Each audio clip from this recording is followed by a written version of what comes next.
So let's jump straight into it.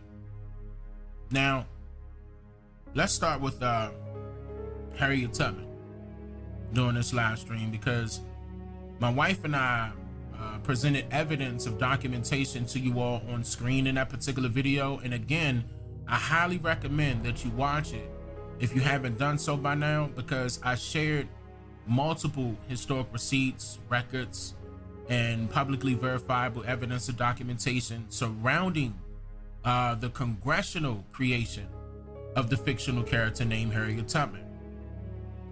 Why the story changes every year, why she really had no siblings, why her name was changed, and why she was chosen by the government to be on the $20 bill. Okay, and also why they did not find her father's house that was allegedly located in Maryland sometime this year.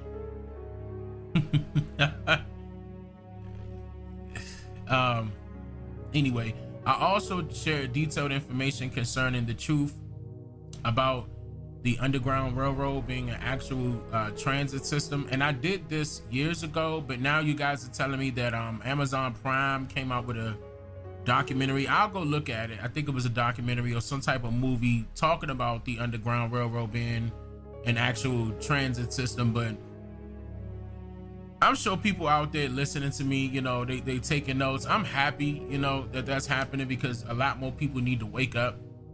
A lot more people need to know the truth. Like, I'm tired of being taught lies. I'm tired of being fed bull crap. Like, I'm against all of that, guys. I'm really about the real truth, because who else to tell our story but us? Okay, so yeah, and that actual transit system has been in existence for centuries, and I mean centuries, even before these pale faces came over here on the boat.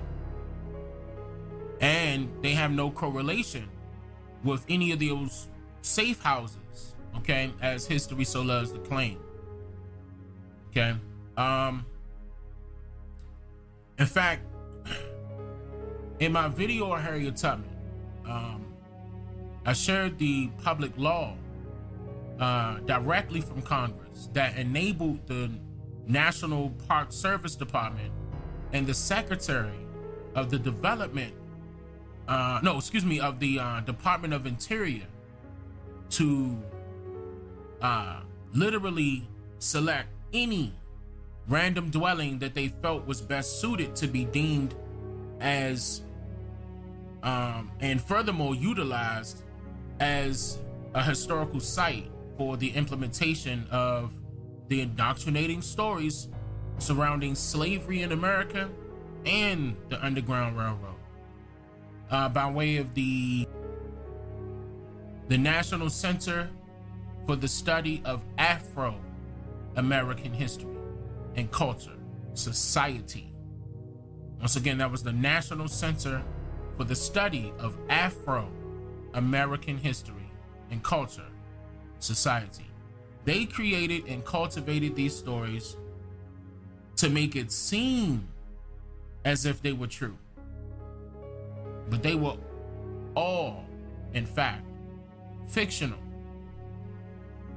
straight fictional. Like, for example, and I'm about to pull this up for you. In these affidavits that I displayed on screen in the Harriet Tubman video, that was said to have been allegedly written in her presence, Harriet Davis, which you know is Harriet Tubman. You see, should be popping up now. She oddly shares her entire story throughout these documents, and I say oddly because this step was not necessary for her to do in order to be granted a pension for her being married to her late husband. It was unnecessary. According to these documents alone, she mentions everything in detail about herself, but she did not once mention her original name being Minty, nor her name being changed from Minty to Araminta Ross, as some of you may assume. Okay, there is no evidence of her original name being either of these aliases, just fictional stories that were all told by authors and or movie script writers, period. Okay, and according to these documents, Harriet has, Harriet has admitted that she didn't have any children by neither of her husbands. She stated, quote, "I never had any children or child by the soldier," referring to her first husband, "nor by John Tubman."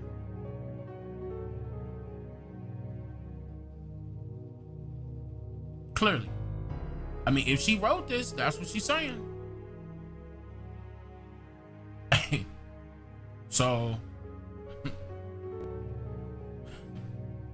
how can any of you be allegedly related to her by bloodline, as you claim, when you can't even confirm her real original name?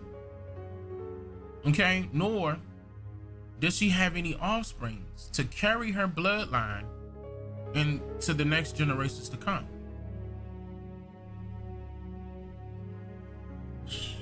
Look, you can't. You just can't.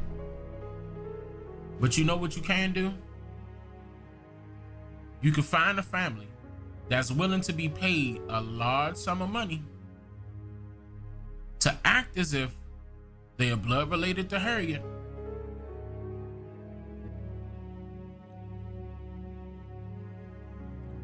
Who would do such a thing?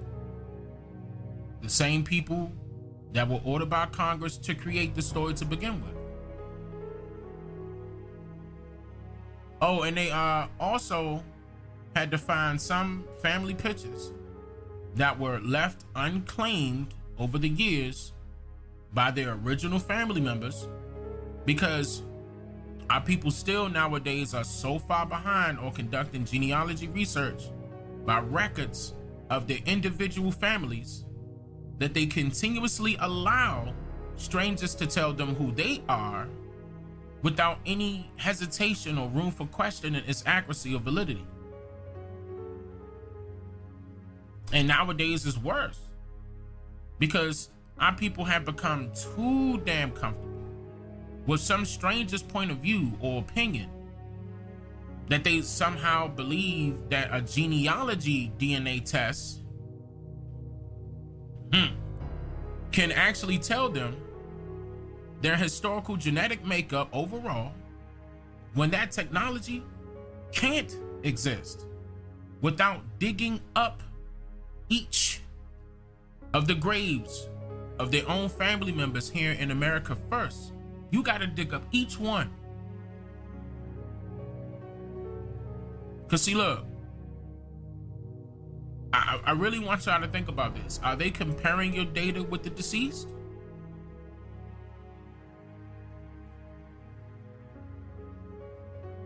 Absolutely not. They tell you that you are limited to comparing your data with other living people. So they are limited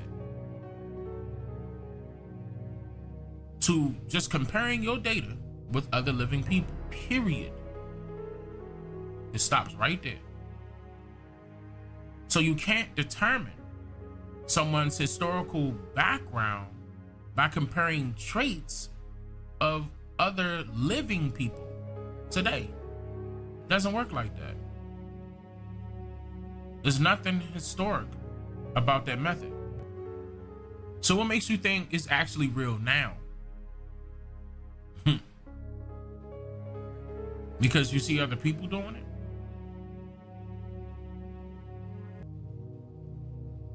These people don't know your family's history. These people do not know your family's history. Nor can they tell you the name of your fifth-time great-grandmother, for example, without any historical form of documentation. They can't tell you that. So to go back to what I was saying, since you're satisfied with the stranger's graduation evaluation form as your historical genetic makeup, the government has made it law, right up under your nose, to hand select a random family portrait and say that's Harriet Tubman right there. Uncritically now. Uncritically. That's sad. For example, hold on, let me pull this up. I got an example. According to Cornell University Library, this is in the Division of Rare Manuscript Collections. Listen to that. Rare and Manuscript Collections. In 2002, mind you, their description of this photo says, photograph of Harriet Tubman and 7 Negro tenants. Undated.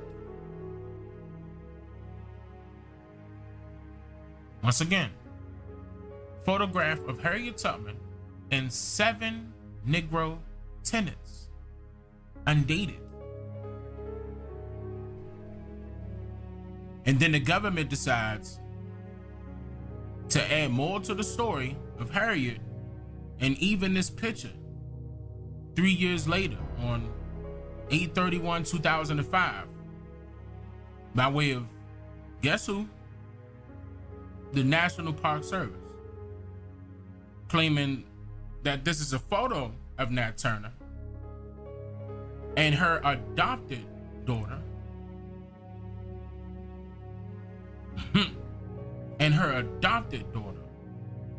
her husband, and 5 other friends. And then it says that one of those friends is allegedly the granddaughter of, listen to this, Harriet Tubman's brother, John Stewart. So you got to be aware of the story to understand why this is totally incorrect. Okay? I mean, to the point where you could catch them in so many lies, because according to Harriet Tubman's original biography that was written by the Quaker from Geneva named Sarah Bradford that I went over during the video of Harriet Tubman, Harriet's alleged siblings were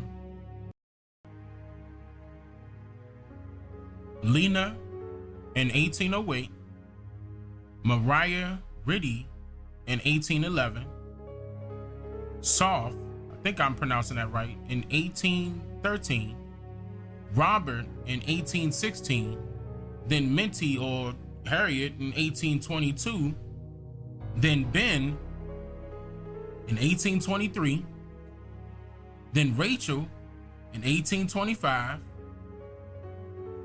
then Henry 1830, and then it was Moses in 1832. That's it. That's it. She never had a brother named John. Never. And they never carried the surname Stewart in their family neither. And that's according to the original author of her story. So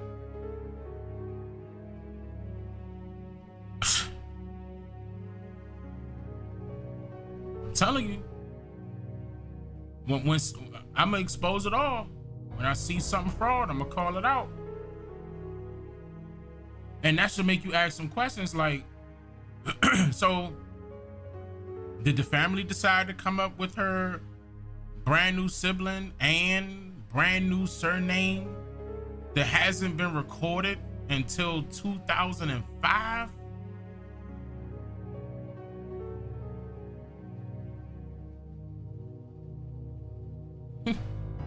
And all of these different stories should make you wonder, does the family get any compensation for the multiple books and movies that have been created surrounding this Nat Turner I mean, the Harriet Tubman story? The answer is no. In fact, in the video, I informed you who gets compensated by law in Harriet's name, or estate rather. And those people are definitely not related to her. Nor have they even met her a day in their life. Because, tell me this, how can you even meet a person that has never existed before?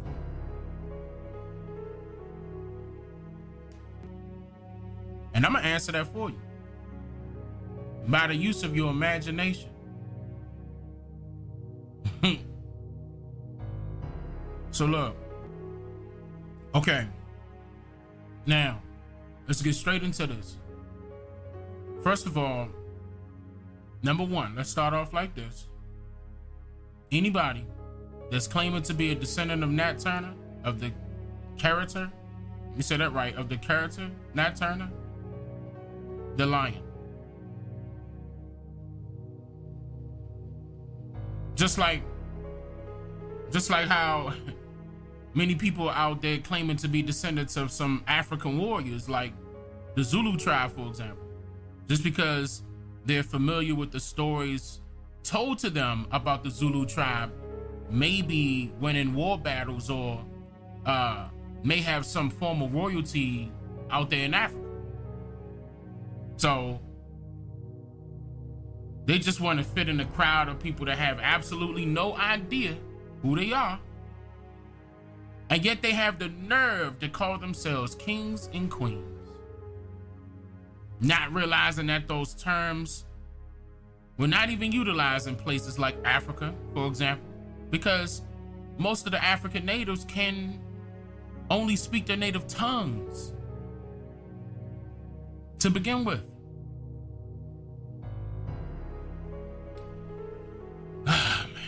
Y'all gotta pay attention. Gotta pay attention. Now, in my re-release version of my video concerning that, I played a clip of a news broadcast. And in this clip, there was a guy by the name of Bruce Turner claiming to be the great, great, great grandson of Nat Turner.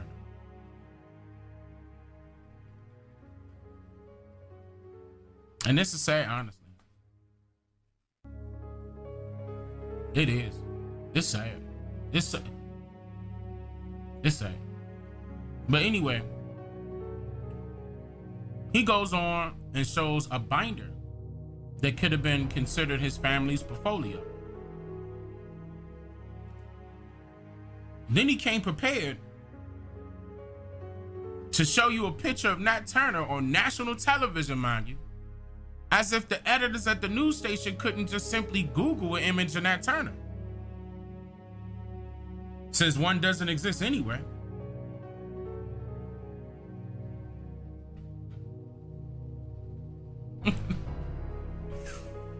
Oh man. They could have just used what they found on Google. Or maybe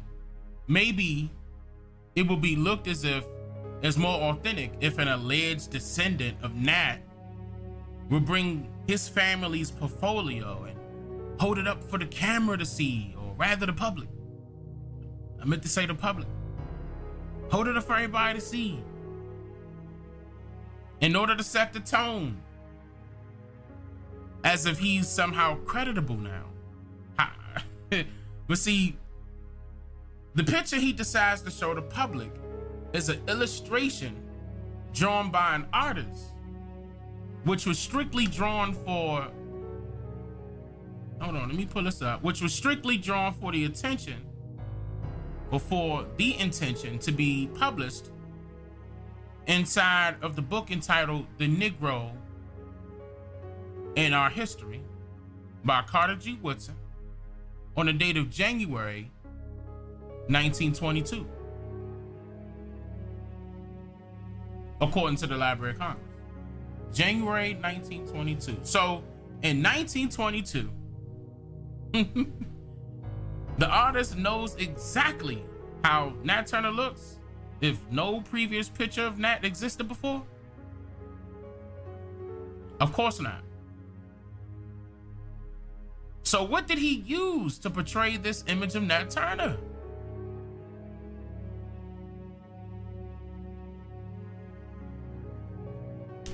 His imagination. Right? All right. According to Thomas Gray, the lawyer who allegedly sat with Nat while he was in jail in order to record Nat's alleged voluntary statement of guilt, he published inside of his Confessions of Nat Turner in 1831, documenting that, quote, "We, the undersigned, members of the court, convened at Jerusalem on Saturday, the 5th day of November, 1831, for the trial of Nat, alias Nat Turner, a Negro slave, late the property of Putnam Moore, deceased, do hereby certify that the confessions of Nat to Thomas R. Gray was read to him in our presence." Listen to that. "And that Nat acknowledged the same to be full, free, and voluntary." Now, it's a few things I want to point out here. First of all, this confirms that the name Nat Turner is an alias. And to those of you that don't know what an alias is, it means a false name. A name totally different from a person's birth name.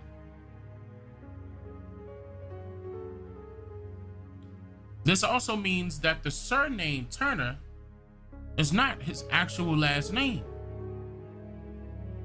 See? So that great-great-great-grandson named Bruce Turner is being paid to act as if he's a descendant of Nats, when it's strictly all done for the purpose to stroke your imagination.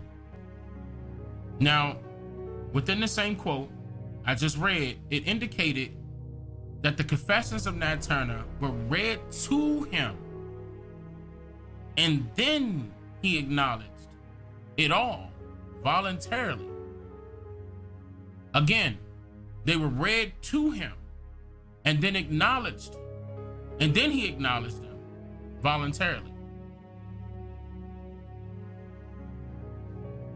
This should sound familiar to many people who have watched those bad guy, good cop shows, or maybe have experienced this particular situation firsthand. I'm gonna give you an example. Let's just say when you're at a police station for questioning, their job is to discover your motives and force you to confess. But in most cases, as some of you may know, the officers who are doing the questioning will actually be doing the confessing for you, to the point where they will manipulate you into agreeing to, let's say, a plea bargain, or manipulate you forcefully into the illusion of you now somehow being guilty of the charges that's pending against you.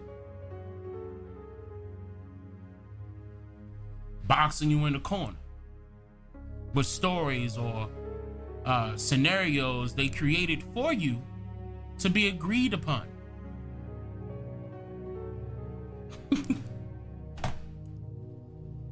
And they turn around and said that Nat voluntarily agreed to these confessions that were written for him after he allegedly murdered a mammoth amount of people?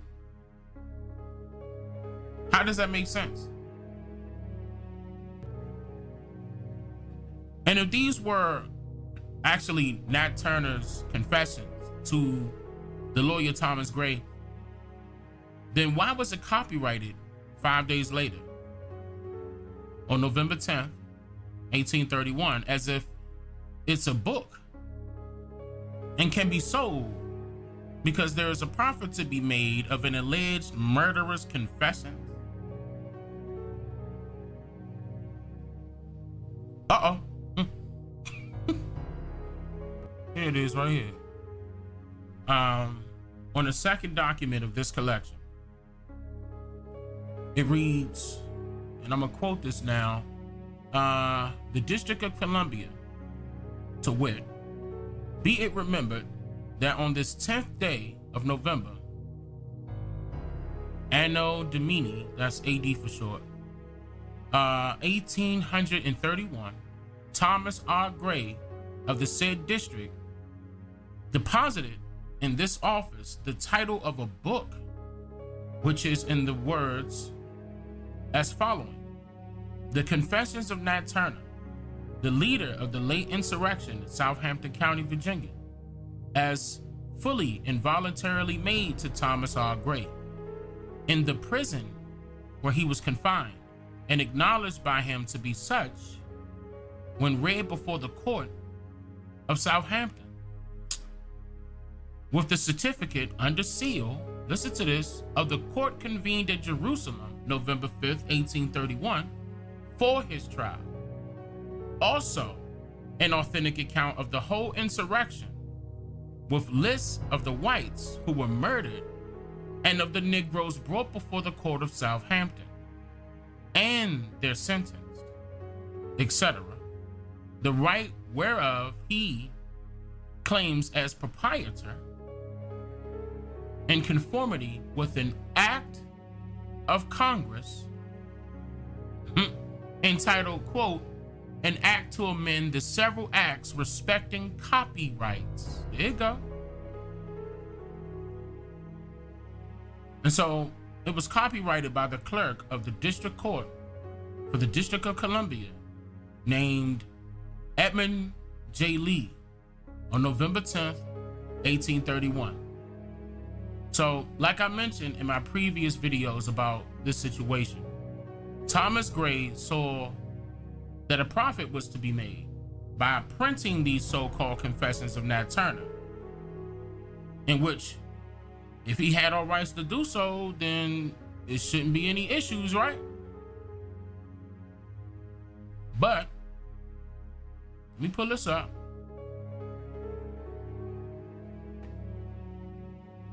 According to this Liberator newspaper, that's the name of the company, published on December 17th, 1831. I'm gonna read this now. December 17th, keep this in mind. Quote, these confessions occupy 23 pages and 12 MO. See, I'm not sure if that's month or what. I'm not sure. It could have been talking about, I'm not sure why they said 12 MO like that, as if it was saying 12 months. I'm not sure what that meant, but just listen to this. These confessions occupy 23 pages and are stated to have been fully and voluntarily made to Thomas Gray in the prison where Nat was confined. An addition of 50,000 copies has been printed in Baltimore. This boy was moving in order to get this money, which will only serve to rouse up other leaders and cause other insurrections. So you know it's more than one leader? By creating among the blacks admiration for the character of Nat and a deep, undying sympathy for his fate, we advise the grand juries in the several slave states to indict Mr. Gray and the printers of the pamphlet forthwith. That's the newspaper company talking. So you know they got some political schemes going on. It's still to this very day, by the way. Notice how also they refer to Nat as a character, and Thomas Gray's book as a pamphlet. Okay, now I know, you know, a pamphlet and a book are the same, but let me point something out here. Okay, let me point something out. 4 days prior to this Liberator News article being published, let me pull something else up real quick. This was 4 days prior. 4 days prior to this Liberator News article, the New York Spectator published an article dated December 13th, 1831, under the subtitle, The Confessions of Nat Turner. Now, what's very important to note here is that they begin this article by stating, quote, Mr. T.R. Gray's palm play of The Confessions of Nat Turner, the leader of the late insurrection of Southampton, has been published at Baltimore. It makes 22 pages. Okay, that was a discrepancy also, but I want you to notice how to use the word palm play. Not pamphlet, palm play, which is not a typo. It's an actual word. It's a French word. This word means satire in English.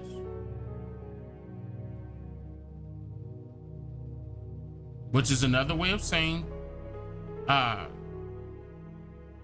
to ridicule someone, or to over-exaggerate insults to already existing injuries. And it's funny because this alone gives you the context to the agenda surrounding these completely fictional characters like Nat Turner. These types of stories, or propaganda rather, are purposely created with the sole intent to cause raging emotions of retaliation, and or to keep the public at bay in a state of fear. And we can all attest to this method of manipulative programming, because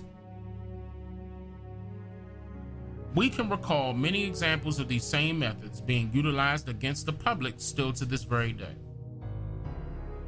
Like, for example,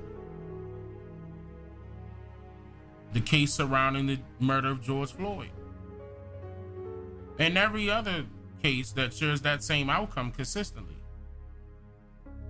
What happened down at the Capitol while Trump was on his way out to office. Oh, and let me pull this out, because we can't count this one out neither. I mean, look, you get the point. You get the point. It's like a broken record that just continues to repeat at the same mark. The question is, how long are you willing to continue to allow this all to happen repeatedly? Want some changes to happen, we got to make the changes for ourselves. We can't just sit around and wait for somebody else when we know we could do it on our own. There's no excuse. We could do this on our own. I also want you to make note of something very important during this time period. These so-called slave insurrections. Can anyone in the chat guess what was going on simultaneously? So the question I'm gonna ask again. The question is, during this time period of these so-called slave insurrections, I need somebody to tell me in the chat what was going on simultaneously.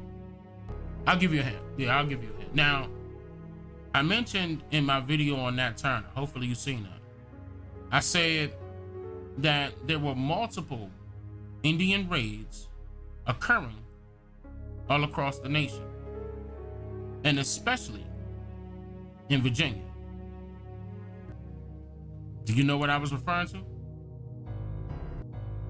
While you ponder on that for a second, let me let y'all ponder on that for a second. Here's something else to think about. This was also during the same time period where multiple religious groups like the Quakers and other missionaries, for example, campaigned to governors and even the president of that time to enforce new rules and regulations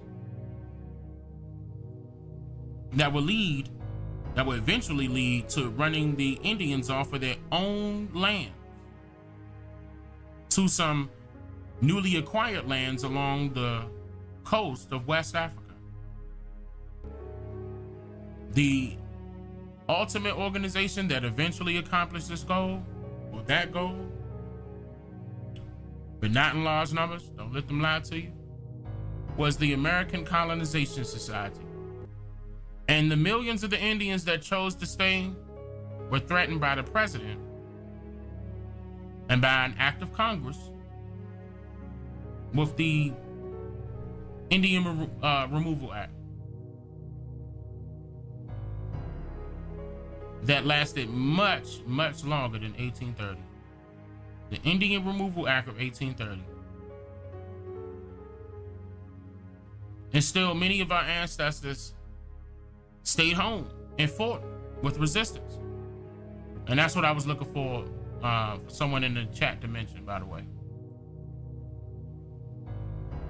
So now think about this. Now, I want you to keep in mind that all of this was going on during the said time period. So the news media of that time was none other than the newspapers. So they created stories and characters in hopes to quell the revolts and cause confusion and to spread fear amongst those who can read English. My example is, I'm gonna tell you right now, Thomas Ruffin, that was his middle name, Thomas Ruffin Gray, was not the first to create the story of Nat Turner. It was created by the power of a political newspaper company. So this is my example. This political newspaper company was known as the Constitutional Whig of Richmond, Virginia. Yep. Constitutional Whig was the name of the newspaper. Constitutional Whig of Richmond, Virginia. They published the article on August 29th. Listen, August 29th, 1831, which was way before Thomas allegedly sat with Nat Turner himself.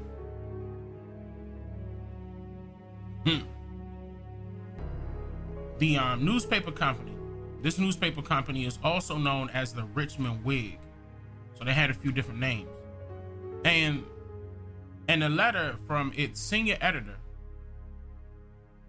dated Thursday, August 25th, which was just a few days after Nat was said to have started his insurrection, it goes to state the following. Jerusalem, Saturday 27th. Quote, my own impression is, listen to that. My own impression is that they acted under the influence of their leader, Nat, a preacher and a prophet among them, that even he had no ulterior purpose, but was stimulated exclusively by fanatical revenge and perhaps misled by some hallucination of his imagined spirit of prophecy. 2 days later, same article, but because same article, they just did different dates, put them all together. Monday, the 29th, It says the General Broadnax, I think that's how you pronounce that, or Broadnax, of the Greenville Militia. General Broadnax of the Greenville Militia. He stated that his officers that he sent to Southampton reported back stating that the scene of the late murders is perfectly quiet now. And then he said, quote, all the party have been killed or taken, with the exception, as is believed from the statement of prisoners and other information, of from 4 to 5 who had retreated to a swamp and will probably be taken. And then right after that, immediately right after that, the very next sentence, it says, Nat, the ringleader, who calls himself general, pretends to be a Baptist preacher, a great enthusiast, declares to his comrades that he is commissioned by Jesus Christ, and proceeds under his inspired directions that the late singular appearance of the sun was the sign for him, etc., etc. Is arming the number not yet taken. The story of him having been killed at the bridge near Jerusalem and of the 2 engagements there unfounded, meaning they don't have no evidence of that. It is believed he cannot escape. So they don't know for sure. They don't know for sure, but we could tell that the senior editor wrote that part because what follows next, it says, the general is convinced from various sources of information that there has existed no general concert among the slaves, circumstances impossible to have been feigned, demonstrate the entire ignorance on the subject. The editor ain't know. Okay? So, in response to the senior editor's manipulative curiosity, that's what it was, this militia general completely debunks the existence of a ringleader amongst the Negro slaves. Oh, and did you notice how that surname Turner wasn't used by this newspaper editor? And then the skeletal story of Nat by Thomas Gray was not only based upon this newspaper's editor, but it was published by Thomas Gray 3 months later, allegedly. And I say allegedly because according to the digitized version of the satire, it was printed in 1832, which was the very next year.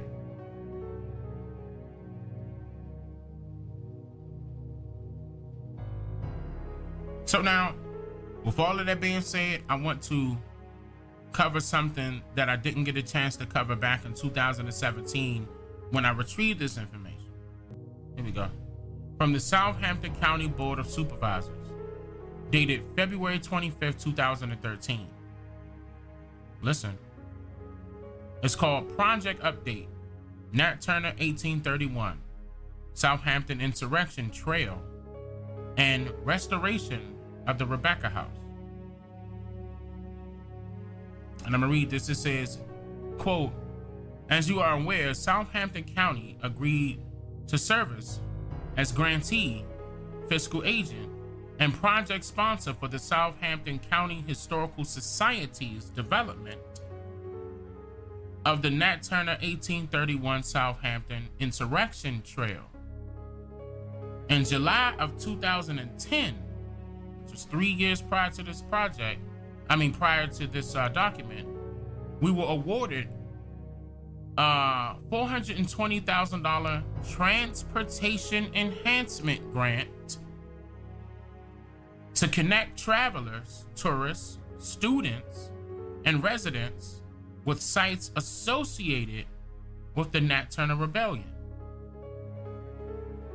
Listen to this. The project will include fabrication of orientation exhibits. They're gonna make it up. Installation of the interpretive signage, acquisition of easements, construction of turnouts, and production of a brochure and map. The Rebecca Vaughn House, located on the Museum of Southampton History campus in Cortland, will function as a visitor center and trailhead. Here, the public will learn about the rebellion, explore the route traveled by Turner and his insurgents. How you know what route he traveled? And discover period artifacts, including Turner's sword, listen to that crap, and the lock from his jail cell. They kept his lock. So, oh no, let me finish up. It says, since the fiscal year 2008, Southampton County has contributed an aggregate sum of $133,750 towards this project. That was back in 2008. Attached for your reference, please find a copy of Project Long Range Plan, which will provide you with an excellent overview of the project. Now, I just went down and read that bottom part, and because I wanted you all to see that this was all made up, and I'm gonna go further into this right now.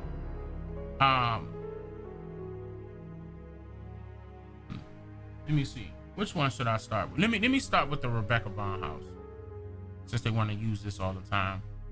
All right. The Rebecca Vaughn House. All right, so in this document it says, the Rebecca Vaughn House is a 1.5, you have to listen to this closely, guys. The Rebecca Vaughn House is a 1.5 story frame federal dwelling built approximately 1795. Preservation of the Rebecca Vaughn House required it to be relocated from its original site on Borough Road to 5 miles away from Cortland. See, this is the reason why I couldn't find it when I went down there. The building was donated by the Pittman family in 2004 when it was moved to the current site. The Rebecca Vaughn House was deemed significant for placement on the National Register of Historic Places, as it is the only remaining structure where landowners were killed during the 1831 Southampton insurrection. Keep that in mind. They said that's the only one remaining. Okay. Now, I want to point out some discrepancies within their own document right here, because in the section, let's up. Okay. In the section labeled Project Background, it was stated that the project truly began, listen to this, in 2002, when the Rebecca House was donated by the Pittman family to the Southampton County Historical Society. Now, they just said 2004. What? Make up your mind. They said 2004. Which one is it? Is it 2002 or 2004? Now, the 1831 Southampton insurrection project truly began in 2002 when the Pittman family donated the Rebecca Vaughn House to the Southampton County Historical Society. And they never tell you about who's the Pittman family. Who was that? And how they get that Rebecca Vaughn house. This how you know it's cap. They don't want to talk about that. That's important. All right, so they just donated this house. Okay. This National Register of Historic Places property was the last site where landowners were killed during the revolt. I mean, how can you know that? How do you know that? Who told you that? Where y'all getting this from? How you know that this was the last one? Oh, and speaking of National Register of Historic Places, let me pull this up too. Dated back in the month of May 2008. Yeah. Yep. Month of May 2008. The Virginia Department of Historic Resources, the MAAR Associates Inc., and the NRHP and the National Park Service created and released a survey documented as, quote, Historic Structures Survey of Southampton County, Virginia, where they literally selected houses to be utilized as fabricated historical places for tourists and other visitors. Now I'm going to read this to you. Watch this. The abstract. Beginning in late 2006 and extending to 2007, a project by the Ottery Group on behalf of Southampton County and the Virginia Department of Historic Resources was undertaken to complete and correct a comprehensive survey of historic structures within Southampton County, Virginia. The project involved editing and completing previously compiled documentation forms, checking maps and photographic labels, and completing the final survey report.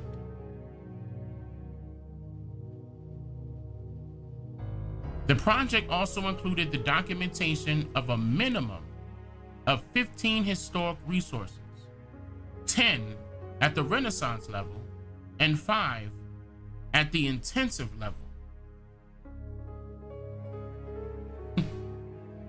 The final task is a scripted PowerPoint presentation about the history and architecture of Southampton County.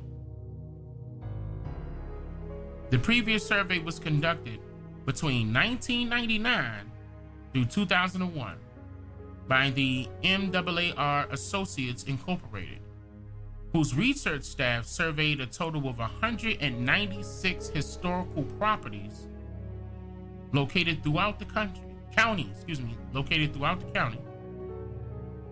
Of these 196, they saying 10 were recorded to the intensive level. In addition, structures over the age of 50 years were circled on a topographic map, but not recorded on the IPS form.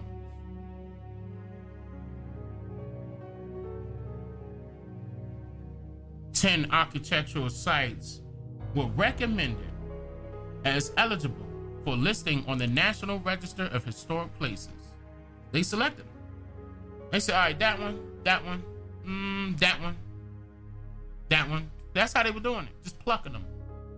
Picking whatever one they want, trying to get all the land. We're going to get into that at a later date. But that's how they was taking the land from you. I'm going to tell you why they're doing all this, why they did all this. Now, what's interesting to know here are the 10 houses they chose or selected, rather, under the intensive level.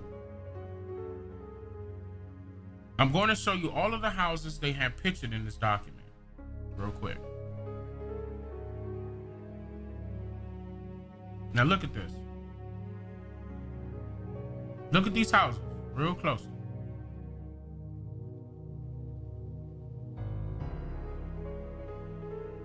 Notice how each of these houses is in excellent condition. These houses don't look 1790 nothing, with the exception of this particular one right here,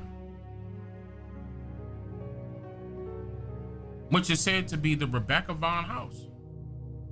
It's a huge difference between this house and all the rest of them. But here's the problem with that, okay? Because it says, as the description up under this one, up under this house, they all had their own descriptions. Oh no. It says the federal style. Wait, no, that's the wrong. Oh no, that's right. The federal style Catherine Whitehead house, where Nat Turner's group killed 4 family members, and the Rebecca Vaughn house, where they committed their last murders, are examples of a smaller hall and parlor type houses. The Rebecca Vaughn house has been listed on the NRHP. Now, mind you, I mean, they didn't show you a picture of this Catherine Whitehead house. They don't show you a picture of that right here. They show you a picture of this Rebecca Vaughn house, alleged Rebecca Vaughn house. And the reason why I'm saying that is because, if you could recall, I showed you in my Nat Turner video that there were 2 houses that had been removed, okay? So I caught them right on time when I was in Southampton in 2017. I caught them right on time. I caught them making an executive decision to swap houses when they thought no one was looking. Their agenda was to have a bigger house, but similar in style, in order for people to walk inside. So again, they're just making it up as they go along. Okay? Now, and here's how I know that. Look, as far as this point is concerned. All right, here we go. So look, when comparing the 2 houses side by side, you can see 2 room windows upstairs on one house and 3 room windows on the other. Both have well, no, okay, go look at the bottom of them. They both have brand new foundations. Brand new. That's new brick. Indicating that they were both selected at one point. So in this document right here, it says, quote, the Rebecca Vaughn house is a 1.5 story frame federal dwelling built approximately 1795. I think I read that, but this is the part I didn't get a chance to read. It says there are 2 rooms downstairs, one on either side of a central hall, and 2 rooms upstairs. Not 3, 2.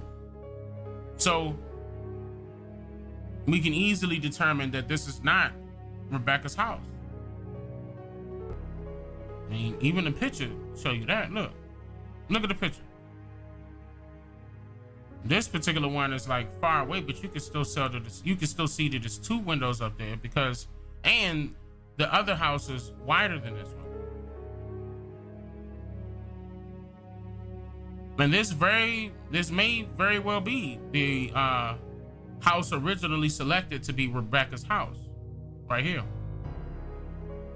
The house with the 3 windows upstairs could be later selected to become the future Catherine Whitehead house. I'm just saying they didn't show it for a reason. Okay, which should also, well, I'm good with saying that. Yeah, because it's a possibility. Because with them selecting any house that they want, it's a free-for-all. It says, quote, the Vaughn family settled in Southampton County during the early 17th century. Thomas Vaughn Jr. inherited 210 acres in the 1790s and constructed his house about the time he married Rebecca Foster. Vaughn died in the early 1800s, leaving his wife to raise their 4 children. Rebecca was still a widow in 1831 and was highly respected throughout the county. Her 2 sons, George and Arthur, lived with her. However, her daughters, Mary and Martha, were married. All of them will play a role in the insurrection. Notice how I say all of them will play a role in the insurrection. I mean, if you're an actor, you gotta play a role. It says, George and Arthur, alongside Rebecca and her niece, Anne Vaughn, were killed by Turner's followers. Mary's, listen to that. They were killed by Turner's followers. Then Mary's husband, Captain John Barrow, was killed in a determined defense of his home, and his wife escaped. Martha was married to the lawyer, John Parker. They owned Parker's Field, where the insurgents first fought the Jerusalem militia. Listen to this. John Parker was assigned to defend Nat Turner during his trial. I'm not making this up. I'm reading it verbatim. So, a family member in which Nat, or rather one of his followers, murders, represents Nat in court as his lawyer during his trial.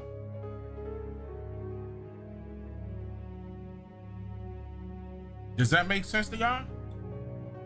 He kills members of this guy, John Parker's family.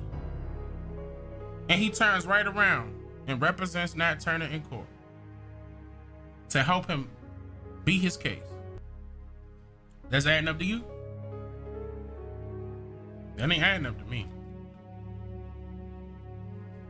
Now, in addition to all of that, they also didn't forget to enhance their operational scheme by implementing the educational side of things.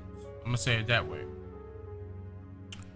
So in this same document, it says the 1831 Southampton Insurrection Trail is a powerful learning experience. The Museum of Southampton History and the Rebecca Vaughn House will facilitate hands-on, interactive programs for school groups. Virginia Standards of Learning specify that students must learn about slavery, slave revolts, and abolitionism during grades 4, 5, 8, and 11. Listen to that.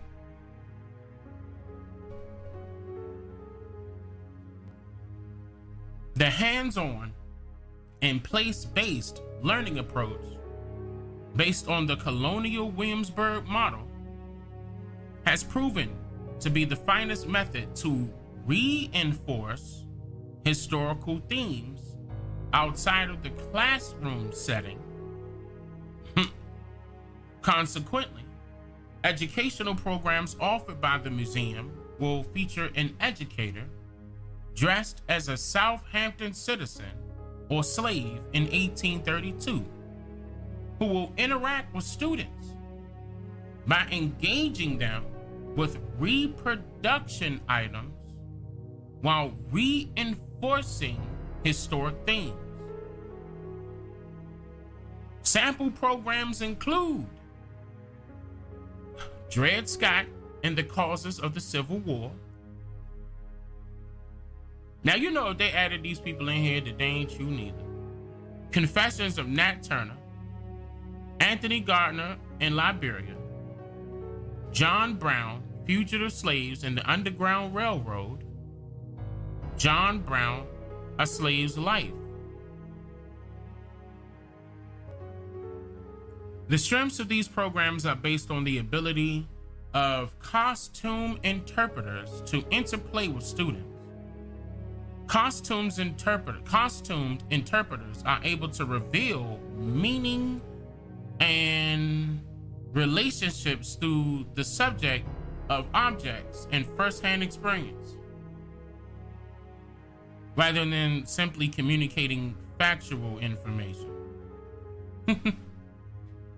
Y'all wasn't gonna give up factual information anyway, so shit. Why not wake it up? Why not make it up? Studies, I'm gonna finish up. Studies, some of which date back to the 1920s, show museums to be effective teaching instruction. Between 1978 and 2008, over 20 studies were conducted on the impact museums had on school students' learning. The results show that in 19 of 20 cases, museums were able to cause significant increases in learning among students. Now, I'm sure many of you who are probably my age or older can recall being, going on them field trips, going to museums galore if you were in public school when you were young. How many of y'all can recall that?